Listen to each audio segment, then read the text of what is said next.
ہوگا جب بیدار یہ زمانہ یا حسین، ہوگا جب بیدار یہ زمانہ یا حسین۔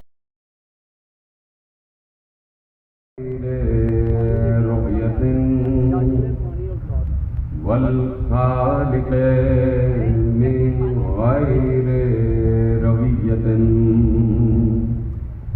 الذي لم يزل قائما دائما إذ لا سماء ذات أبراج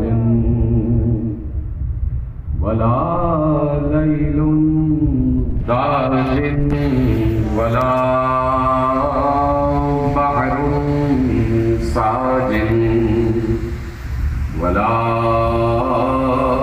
أرض ذات مهاد ولا خلق ذو اعتماد والصلاة والسلام والتحية والإكرام على نبي الرحمة وخازن المغفرة وقائد الخير والبركة ومنقذ العباد من الهلكة سيدنا ومولانا أبي القاسم محمد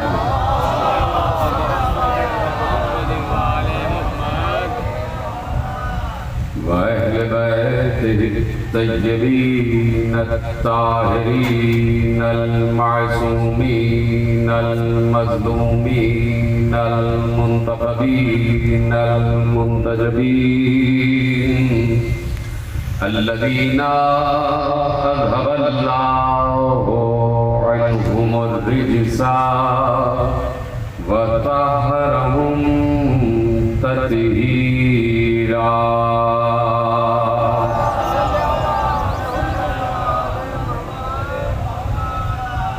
أما بعد فقد قال الله سبحانه وتعالى في محكم كتابه المجيد وفرقانه الحميد وقوله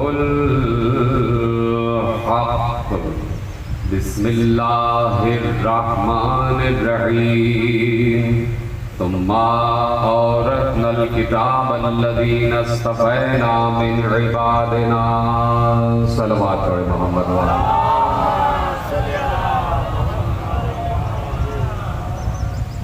1445 ہجری کے ماہ ازاں کی آپ حضرات آج امام بارگاہ محمد پورہ گوجرا میں پہلی تقریر سماعت فرما رہے ہیں،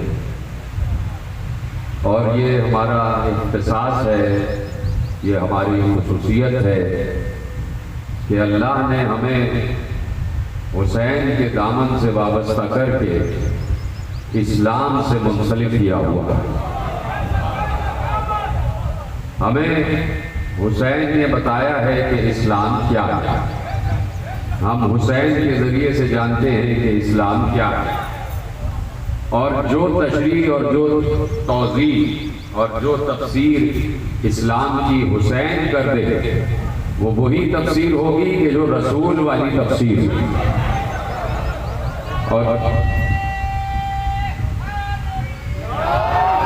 اور جو تفسیر رسول کرے وہ وہی تفسیر ہوگی جو اللہ والی تفسیر ہوگی۔ اللہ نے رسول پر جو قرآن اتارا ہے وہ بغیر تفسیر کے نہیں اتارا۔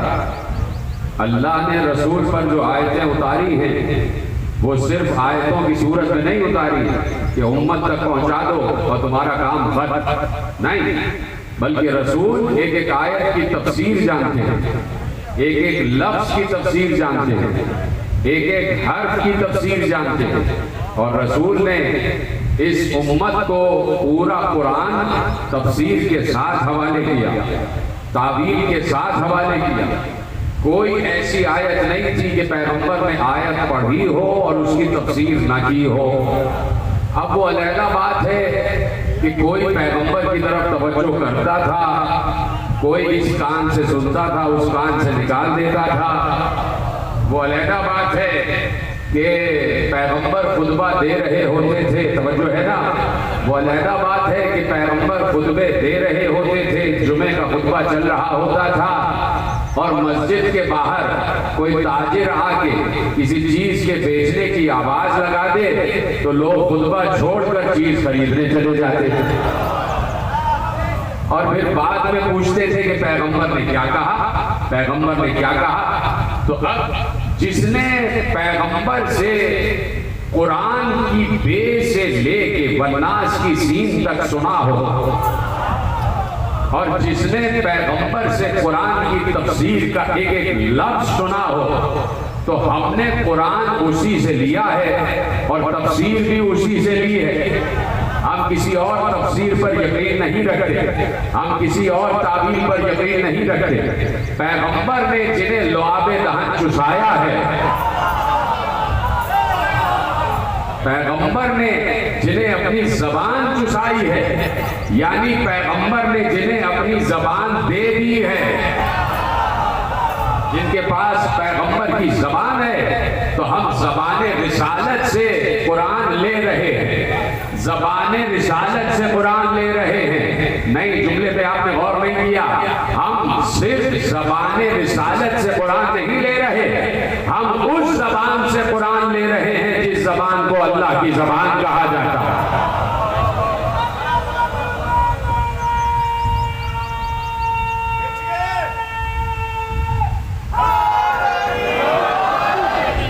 ہم اس زبان سے قرآن لے رہے ہیں جس زبان کو اللہ کی زبان کہا جاتا ہے، جسے لسان اللہ کہا جاتا، تو لسان اللہ ہی نے اللہ کی زبان سے ہی وحی پہنچی جبرائیل تک۔ نہیں توجہ فرما رہے آپ بھائی، اللہ کی زبان سے ہی وحی پہنچی جبرائیل تک۔ اللہ نے جبرائیل کو لکھایا، اللہ نے جبرائیل کو بتایا، اللہ نے جبرائیل کو آیتیں سنائیں اور کہا یہ ہمارے حبیب تک پہنچا دو، یہ ہمارے حبیب تک پہنچا دو۔ تو آیتیں اللہ کی آیتیں جبرائیل کے ذریعے پیغمبر تک پہنچی، پیغمبر تک پہنچی۔ اب مسئلہ یہ ہے کہ پیغمبر تشریف فرما ہے اور آیتیں اتر رہی ہیں، اور پیغمبر کے دائیں جانب علی بیٹھے ہوئے ہیں، آیت اتر رہی ہے اور پیغمبر کے دائیں جانب علی بیٹھے ہوئے ہیں، اور آیت اتری اور پیغمبر نے آیت اپنی زبان سے جاری کی، اور جاری کرنے کے بعد کہا علی لکھو،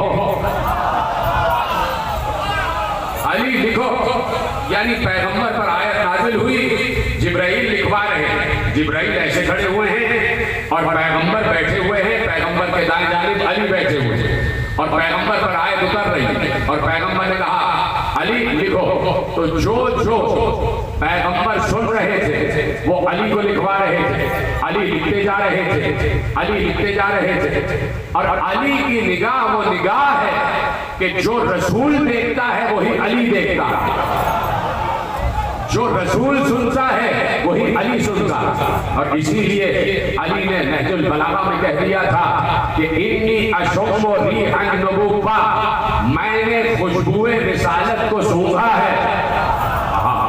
معلوم نہیں کیسے، یہ پیچھے والے حضرات بھی میرے ساتھ ہیں، میں نے خوشبوئے رسالت، خوشبوئے نبوت کو سونگھا ہے، یعنی علی جانتا ہے کہ نبوت کی خوشبو الگ ہوتی ہے، علی کو معلوم ہے کہ نبوت کی خوشبو الگ ہوتی ہے، علی کو معلوم ہے کہ نبوت کی خوشبو الگ ہوتی ہے، یعنی علی تو ایک مرتبہ بستر پر سویا تھا، اسے معلوم ہے کہ نبوت کی خوشبو الگ ہوتی ہے۔ جو بار بار بستر پہ سوتے رہے انہوں نے کبھی نہ کہا کہ نبوت کی خوشبو بھی ہے۔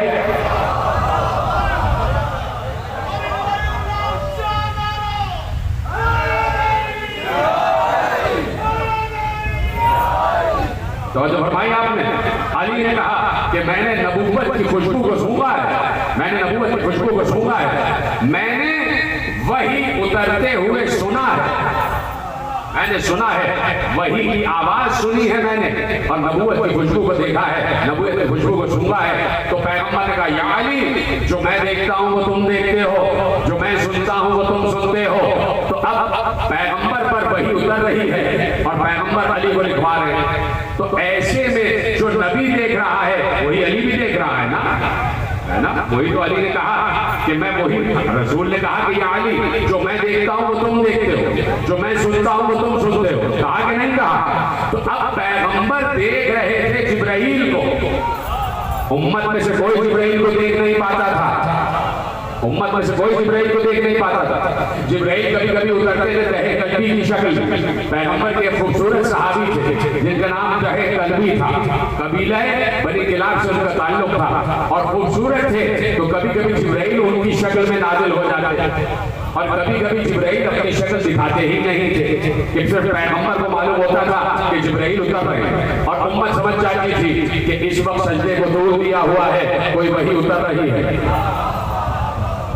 اس وقت منبر پر خطبہ دیتے دیتے خاموش ہو گئے، کوئی وحی اتر رہی ہے۔ اس وقت شریعت کی بات بتاتے بتاتے چپ ہو گئے، کوئی وحی اتر رہی ہے۔ تو امت کو معلوم ہو جاتا تھا اور پیغمبر کی خاموشی سے معلوم ہو جاتا تھا۔ اس وقت نبی دیکھ رہے تھے جبرائیل کو اور کوئی نہیں دیکھ پا رہا تھا جبرائیل کو۔ ایسے میں علی جبرائیل کو دیکھ کر مسکرانے لگے، ایسے میں علی جبرائیل کو دیکھ کر مسکرانے لگے۔ جبرائیل کی نگاہ علی پر پڑی، جبرائیل کی نگاہ علی پر پڑی اور علی کو مسکراتے ہوئے دیکھا۔ تو جبرائیل نے رسول اللہ سے کہا یا رسول اللہ، یہ علی مجھے دیکھ کر مسکرا کیوں رہے ہیں، یہ علی مجھے دیکھ کر مسکرا کیوں رہے ہیں؟ تو پیغمبر نے کہا، مسکراتے ہوئے رسول نے کہا کہ اخی جبرائیل، تم خود علی سے پوچھ لو، سلامت رہے جیسے آپ سن رہے ہیں، کہا کہ بھائی اخی جبرائیل، تم خود علی سے پوچھ لو کہ یہ تمہیں دیکھ کر مسکرا کیوں رہے ہیں۔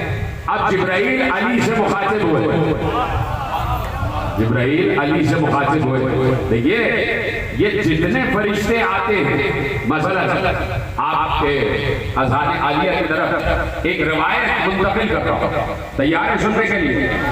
دیکھیں جتنے فرشتے آتے ہیں پیغمبر سے ملنے آتے ہیں، روایت میں لکھا کہ پیغمبر حجرے میں تشریف فرما تھے اور پیغمبر نے علی کو حجرے کے دروازے پر کھڑا کر دیا اور کہا یا علی، میرے پاس کسی کو آنے نہ دینا، اس لیے کہ میرے پاس فرشتے آ رہے ہیں اور میں انہیں ان کے فرائض پر مامور کروں گا، ان کی ڈیوٹیوں پر مامور کروں گا، ان کی نوکریوں پر مامور کروں گا۔ فرشتے آ رہے ہیں مجھ سے مسائل پوچھنے کے لیے آ رہے ہیں، تو میرے پاس کسی کو آنے نہ دینا۔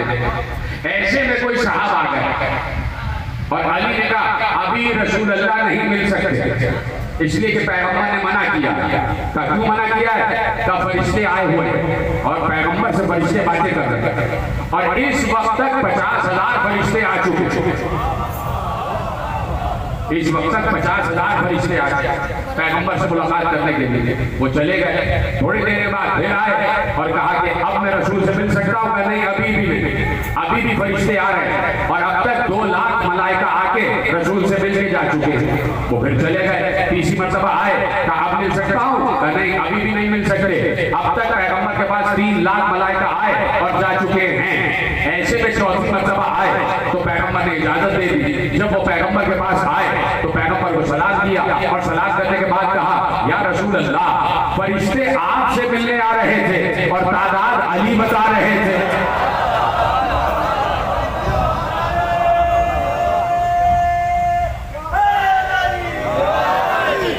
یا رسول اللہ، فرشتے آپ سے ملنے آ رہے تھے اور تعداد علی بتا رہے تھے۔ علی کو کیا معلوم کہ کتنے فرشتے آ چکے؟ کبھی انہوں نے کہا 50,000، کبھی انہوں نے کہا 2 لاکھ، کبھی انہوں نے کہا 3 لاکھ۔ تو علی کو کیسے معلوم، علی کو کیسے معلوم کہ اتنے فرشتے آپ کے پاس آ چکے؟ علی تو دروازے پہ کھڑے ہوئے ہیں۔ پیغمبر نے مسکراتے ہوئے کہا جاؤ تم خود علی سے پوچھ لو کہ علی کو کیسے معلوم۔ تیار ہے سننے کے لیے علی کا جواب آخری آدمی تک؟ تو ایک بار انہوں نے مڑ کے علی سے پوچھا کہ یا ابو الحسن، آپ کو کیسے پتا؟ آپ تو دروازے پہ کھڑے تھے، آپ کو کیسے معلوم کہ پیغمبر کے پاس اتنے ملائکہ آ چکے، اتنے ملائکہ آ چکے، اتنے ملائکہ آ چکے؟ تو علی نے مسکراتے ہوئے کہا جب بھی کوئی ملک رسول کے پاس جاتا ہے تو پہلے مجھے سلام کرتا ہوا جاتا ہے۔